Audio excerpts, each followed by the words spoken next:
Bilinglar, ey mo'minlar, bilinglar, albatta mol-u dunyolaringiz, bola chaqalaringiz sizlar uchun fitnadir. Allohning huzurida bo'lsa, ulug' ajr bordir. Ya'ni bolalar va mol-u dunyo ulug' ajrni muqobilasiga, qarama-qarshisiga qo'yilyapti va ularni fitna deb atalyapti. Sinov.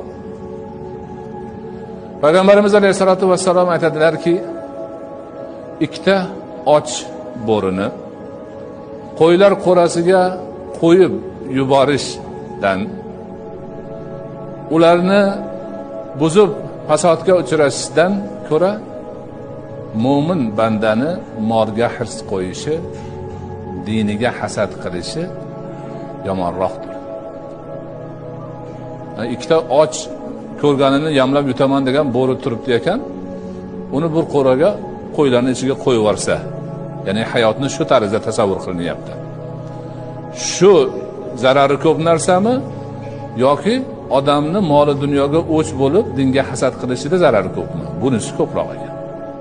Moli dunyoning muhabbati ana shundoq halokatlik narsalarga olib kelar ekan.